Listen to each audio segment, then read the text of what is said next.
Bank statement जो है वो आप किस तरीके से मेंटेन करें अगर आप इन फ्यूचर जो है यूके का विज़िट करना चाह रहे हैं।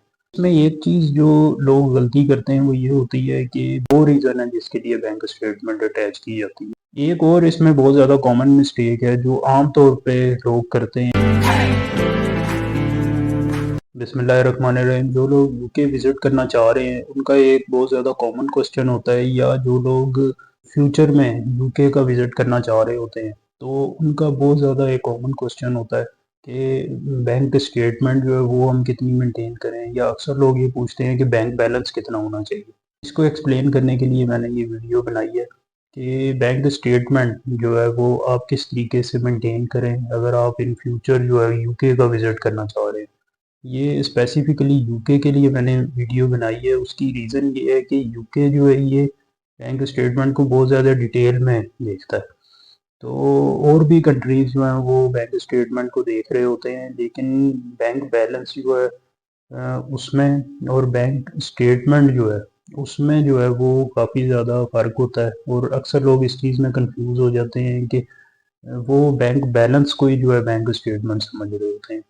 बैंक बैलेंस जो होता है वो ये होता है कि आपने जिस दिन जो है बैंक स्टेटमेंट निकलवाई है उस टाइम आपका क्लोजिंग जो अमाउंट है, जो पैसे आपके बैंक में उस टाइम मौजूद है, तो वो आपका बैंक बैलेंस होता है। अब इसमें एक चीज़ जो लोग गलती करते हैं वो ये होती है कि बैंक बैलेंस लोग बढ़ा देते हैं, लेकिन बैंक स्टेटमेंट जो उसको नहीं समझ रहे होते कि उसको किस तरीके से मेंटेन करना है। तो ये वीडियो स्पेसिफिकली मैंने उन लोगों के लिए बनाई है जो इस चीज़ में कंफ्यूज होते हैं, और वो ये सोच रहे होते हैं कि हम यूके विज़िट करना चाह रहे हैं और उनकी इनकम भी ठीक होती है, लेकिन वो बैंक स्टेटमेंट नहीं उन्हें समझ आ रही होती किस तरीके से मेंटेन की जाए। तो उसके लिए ये मैंने वीडियो बनाई है।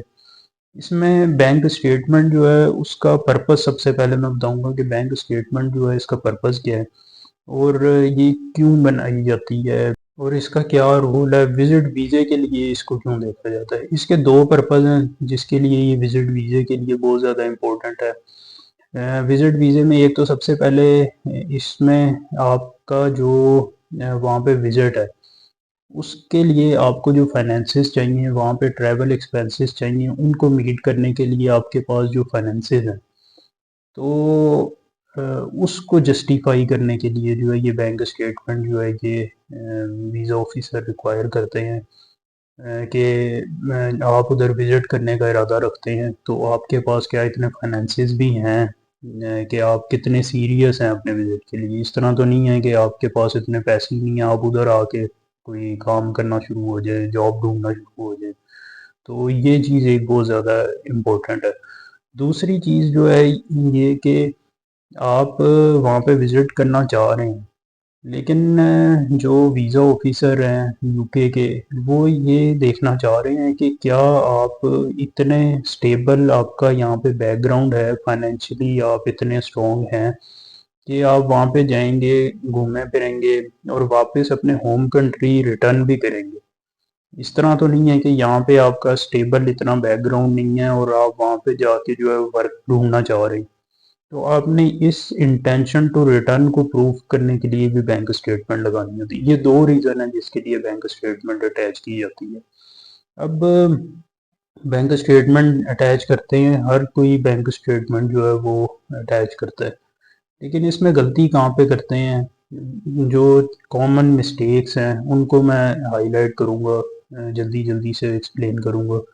एक तो बहुत ज़्यादा कॉमन जो मिस्टेक है वो ये है कि आपकी जो बैंक स्टेटमेंट है उसमें आपका जो इनकम सोर्स है उसको वो जस्टिफाई नहीं कर रही थी। अगर आप जॉब कर रहे हैं उसकी बैंक स्टेटमेंट कुछ और तरह की होगी, अगर आप बिजनेस है आपका उसकी बैंक स्टेटमेंट कुछ और तरह की होगी। तो ये सारी चीज़ें जो हैं ये उसके साथ जो है अलाइन नहीं होती हैं आपस में, तो ये अलाइन होनी बहुत ज़्यादा ज़रूरी है। इसी तरह अगर आपके टैक्स रिटर्न है तो उनके साथ अगर वो अलाइन नहीं कर रही तो तब भी उसमें मसला आएगा। वो ज़ाहिर बात है आपका केस जो है वो वीक कर देगी। तो आपने अगर टैक्स रिटर्न फाइल किया है तो वो उसमें जो आपने इनकम वगैरह शो की है तो वो बैंक स्टेटमेंट के साथ भी अलाइन होनी चाहिए। तो ये भी गलती आमतौर पे लोग करते हैं कि वो उसके साथ अलाइन नहीं हो रही थी। एक और इसमें बहुत ज़्यादा कॉमन मिस्टेक है जो आम तौर पे लोग करते हैं, और तकरीबन 70-80% लोग जो हैं वो ये गलती लाजमी करते हैं। वो ये होती है कि उसमें कोई ऐसी अमाउंट जो है वो, जब आपने वीज़ा अप्लाई करना है तो एक हैवी अमाउंट जो है वो अपने अकाउंट में ट्रांसफ़र करवा लेते हैं। वो बेशक अपने किसी जानने वाले से हो, बेशक कहीं से भी लोन ले लिया, किसी से पैसे पकड़ लिए, तो वो बीच में आप पैसे रखवा देते हैं। अब उसमें जो है वो गलती ये होती है कि आपकी वो जो ट्रांज़ैक्शन होती है बैंक में, उसको आपने एक्सप्लेन नहीं किया हुआ होता। अब वो वीज़ा ऑफ़िसर जो है वो इस डाउट में चला जाता है कि आपने शो तो ये किया है कि आप जॉब कर रहे हैं या आप बिज़नेस कर रहे हैं। उसकी आपने इनकम ये शो की है, लेकिन आपके बैंक अकाउंट में इतने पैसे ये जो आए हैं, ये किधर से आए हैं? उसको आपने जब एविडेंसेस के साथ प्रूफ़ नहीं किया होता, तो उससे फिर ये होता है कि आपकी जो वो बैंक स्टेटमेंट है वो वीक रह जाती है, आपके फाइनेंशियल्स वीक रह जाते हैं, और वीज़ा ऑफ़िसर डाउट करता है और वो आपका वीज़ा रिफ्यूज़ कर देता है। और इसमें एक और बहुत ज़्यादा मिस्टेक जो की जाती है, उसमें ये होता है कि आपकी जो ट्रांज़ैक्शंस हैं, वो एक्सप्लेन नहीं होती। उसमें आपने ट्रांज़ैक्शंस को एक्सप्लेन नहीं किया होता, उसमें जिस तरीके से आपने अपना सोर्स ऑफ इनकम डिक्लेयर किया है, उस तरह से आपने जो है अपने फाइनेंसेस को एक्सप्लेन नहीं किया होता। तो उसमें जो है होता है वो वीज़ा ऑफ़िसर डाउट में चला जाता है, और वो खुद से या तो अज़्यूम कर लेता है या सिर्फ़ डाउट की बेस पे आपका वीज़ा जो है वो रिफ्यूज़ कर देता है। तो इस चीज़ को आपने अवॉइड करना है। अब किस तरीके से आप इन चीज़ों को टैकल करेंगे, इन मिस्टेक से कैसे बचा जाए? ये एक बहुत ज़्यादा इम्पोर्टेंट क्वेश्चन है कि किस तरीके से जो है मिस्टेक्स जो हैं इनको अवॉइड किया जाए। अब इसमें क्वेश्चन ये है कि बैंक स्टेटमेंट जो है इसको किस तरीके से बनाया जाए, किस तरीके से मेंटेन किया जाए कि आपके जो फाइनेंशियल्स हैं ये स्ट्रॉन्ग शो हों, आपका वीज़ा एप्लीकेशन जो है ये अच्छी तैयार हो। तो उसमें सबसे ज़्यादा जो इम्पोर्टेंट चीज़ है वो आपका जो सोर्स ऑफ इनकम है, उसके साथ एक तो ये अलाइन होनी चाहिए। जो आपके पैसे इसमें आ रहे हैं वो आपके सोर्स ऑफ इनकम जो आपने डिक्लेयर किया है उसके साथ ये अलाइन होनी चाहिए। जो चीज़ आप अपने सोर्स ऑफ इनकम में बता रहे हैं और जो पैसे आपके बैंक अकाउंट में आ रहे हैं, ये बिल्कुल एक ही पिक्चर दोनों जगह पे नज़र आ रही हो, ये बहुत ज़्यादा इम्पोर्टेंट चीज़ है।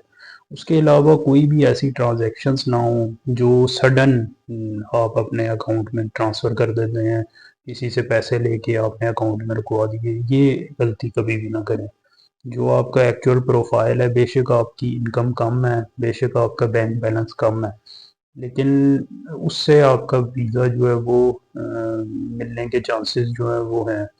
लेकिन अगर आप ये सडन ट्रांजैक्शन करेंगे, इससे आपका केस जो है ये ख़राब होगा, वीक, बहुत ज़्यादा वीक हो जाएगा इससे आपका केस। ये आपने गलती नहीं करनी।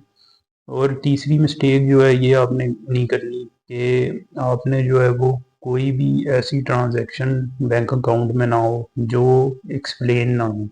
हर ट्रांजैक्शन जो है वो क्लियर हो, जस्टिफाइड हो, एविडेंसेस के साथ हो। ये बहुत ज़्यादा इम्पोर्टेंट है। इसके अलावा जो बैंक में आपके इनकम आ रही है ये कंसिस्टेंट इनकम हो। इस तरह की इनकम जो एक दफ़ा आई और फिर आप 2-3 महीने जो है कोई इनकम नहीं आ रही, फिर एक दफ़ा बड़ी हैवी अमाउंट आ गई। तो इस तरह की इनकम ना, कंसिस्टेंट इनकम होनी चाहिए, नज़र आए कि आपकी रेगुलर एक इनकम आ रही है। और इसके साथ-साथ एक्सपेंसेस जो हैं, वो भी आपने बैंक अकाउंट से मैनेज करने हैं, और उसमें नज़र आए कि आपके यहाँ पे अच्छे एक्सपेंसेस भी हैं, क्योंकि आपका जो फाइनेंशियल स्टेबिलिटी है, ये अकेली इनकम पे डिपेंड नहीं कर रही होती। ये आपके जो एक्सपेंसेस हैं, जो आपकी डिस्पोजेबल इनकम है, जो आप खर्च करते हैं, उसके ऊपर ये बहुत ज़्यादा डिपेंड कर रही होती है। तो ये आपने एक्सपेंसेस जो हैं, वो भी इधर मैनेज करने हैं, क्योंकि अक्सर इस चीज़ के ऊपर भी वीज़ा रिफ्यूज़ कर दिया जाता है कि आपके यहाँ पे जो एक्सपेंसेस हैं, ये बहुत कम है और आप वहाँ पे जाके जो एक्सपेंस करना चाह रहे हैं, वो बहुत ज़्यादा है। तो उस चीज़ के ऊपर वो ये डाउट करते हैं कि ऐसे कैसे पॉसिबल है कि यहाँ पे जो आप पूरा साल खर्च करते हैं, वहाँ पे आप 1 हफ्ते में जाके जो है वो खर्च करेंगे। तो यहाँ पे आपने अपने एक्सपेंसेस को भी जो है मैनेज करना है, एक्सपेंसेस भी अच्छे शो करने हैं। तो ये सारी चीज़ें जो हैं ये आपने जो है वो अच्छे तरीके से एक्सप्लेन करनी है, आपने अच्छी तरीके से बैंक स्टेटमेंट जो है अपनी बनानी है अगर आप इन फ्यूचर जो है वो यूके का वीज़ा अप्लाई करना चाह रहे हैं और पहले से जो है वो अपने फाइनेंशियल्स को जो है वो बेहतर करना चाह रहे हैं, बैंक स्टेटमेंट को मैनेज करना चाह रहे हैं, उसको इम्प्रूव करना चाह रहे हैं, या अगर आपका वीज़ा रिफ्यूज़ हुआ है तो आप इन फ्यूचर दोबारा से अप्लाई करना चाह रहे हैं, तो आप अपनी बैंक स्टेटमेंट को अच्छे तरीके से मैनेज कर सकते हैं।